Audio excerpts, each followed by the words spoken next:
Well, I got about 5 minutes into a rant and realized that this is a pretty short video to make. There's no need to make it longer than it is. I'll start from where we left off. I talked to Jason Merriman and I talked to Luke Ebersol before the race about what went on in the qualifier, where the 2-3-year-olds made breaks.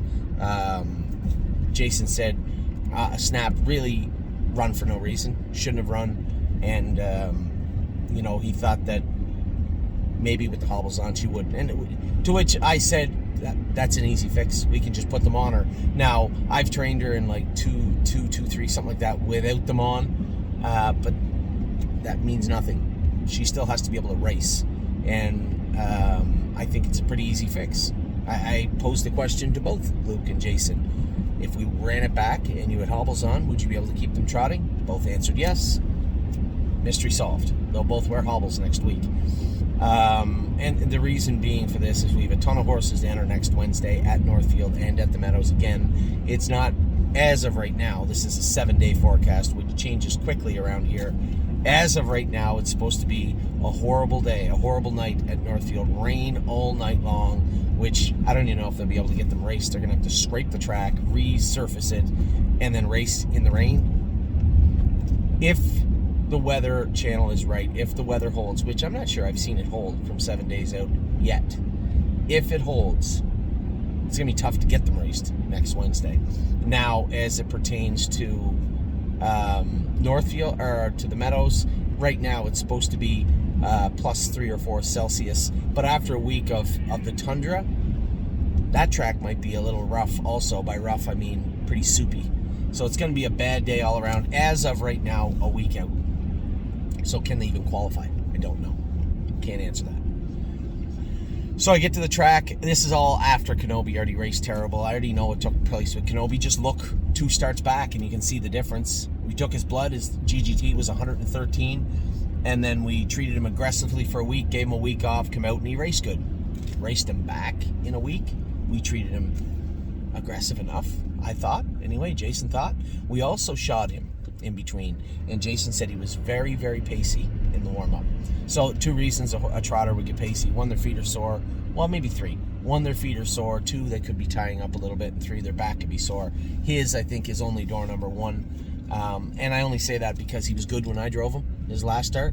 And although the track was not near as hard as it was tonight, the biggest difference was we did take some toe off him. The blacksmith did shoe him. So I suspect his feet were hurting him and his liver was up a little high. Now, to alleviate some of the classification, this horse was always going to head to New York, where he would race for more money there anyway, at Saratoga when it opens, and Yonkers if we choose to race him there. And that's exactly what we're going to do. So I think you're going to see him head to Saratoga and Yonkers. So my partner's out there. His next race is going to be in the state of New York.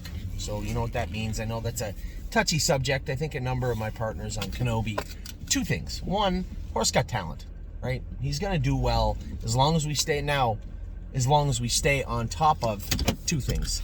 Have to be very, very careful with his liver. So you have to, those pills that we use, they're completely safe. There's no issue with those pills at all.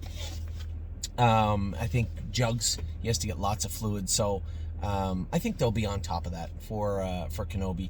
And if you can do that, keep his feet good, keep his liver count down, then you're going to have a race like he did 2 weeks ago, where he looked very, very strong. Quite the opposite of tonight, on his hands and knees coming out of the last turn the week before, shot through the inside, and you say, well, he come 31. He didn't come 31. When I got him into the passing lane, that's less than 1/8 of a mile, and he was trotting very, very hard at the wire. Totally different situation tonight from them. It certainly isn't Jason Merriman's fault that the horse flattened out and walked. It obviously wasn't driver error. He did everything right, 28 apiece, a minute.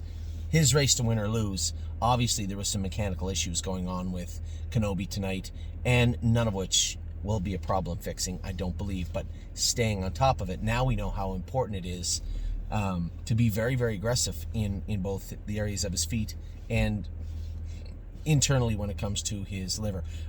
We went to Walter's Keepsake. Of course, why wouldn't he lose a shoe tonight? It makes total sense that he would do that. Now, I'm not going to make a big deal about him losing the shoe because I was going to be parked regardless. I could see how the race was shaping up. The 6 horse got off the gate really well. I wasn't going to be able to get around the 1. Now, I know Aaron's more than happy to drop me in the 3 hole because he knows what's going to happen. I'm the favorite.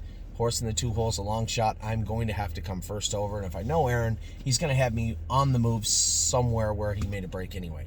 I heard the shoe hit the cross piece of the bike and he made a break.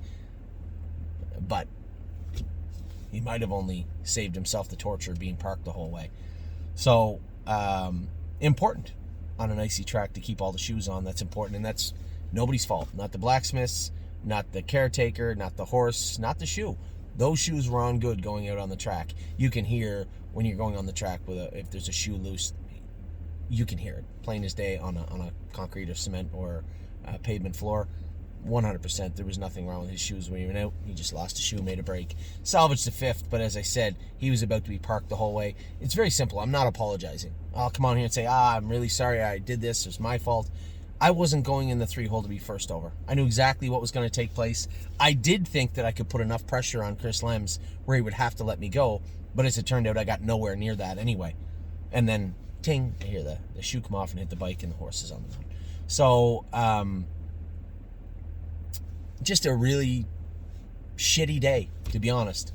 The least of my worries were Walter's Keepsake and Kenobi. I just thought they were, Walter's, looking at that race, the horse that I beat with Kenobi is the one that won the race. Decent horse.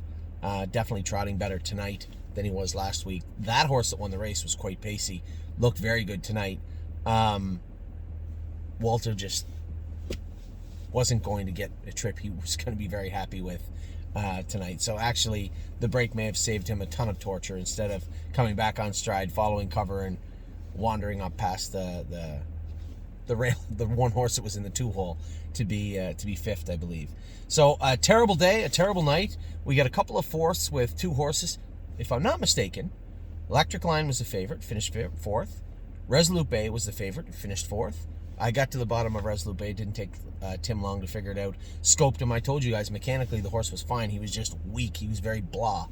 Scoped him. Quite a bit of mucus in there. Now, the good thing was there was no blood in there, but quite a bit of mucus in there. So, the thing with Resolute Bay, when I look at last week compared to this week, it wasn't a power outage. Yeah, he didn't get the trip that he likes, but he didn't let up. And he didn't almost make a break, and I didn't have to watch him anywhere in the mile. Mechanically, Resolute Bay was very, very good today. Just he couldn't get the job done that we needed him to do. And when you look at an airway full of mucus, that says it right there. So you're going to have to pitch the race. I'm going to have to. You're going to have to. Electric Line did everything he could. Just got to keep trying to get those wrinkles out of him. I think the way it looked today, the track was much harder than last week. And it just felt to me that his feet were stinging him. If you watch, the easiest way to go back and to look at this and to understand it yourself, go back and watch the race 2 weeks ago where he was a winner in 59. Watch his gait, watch his body language, and then watch the race today.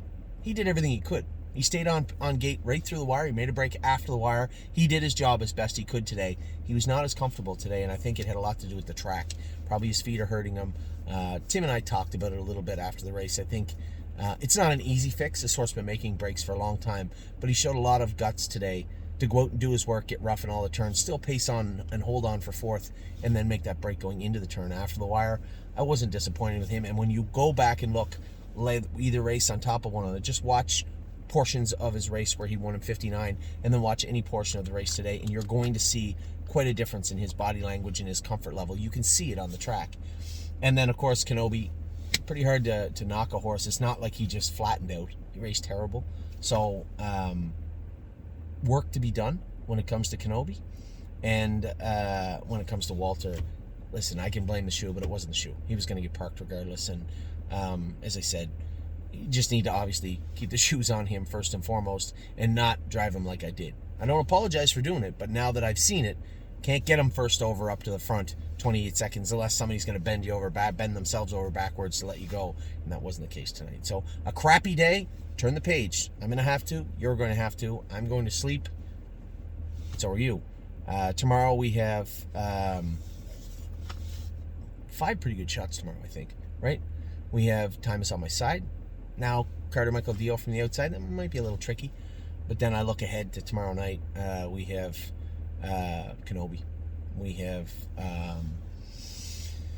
our boy, ready for landing is in and stay special from the outside. So a new day tomorrow.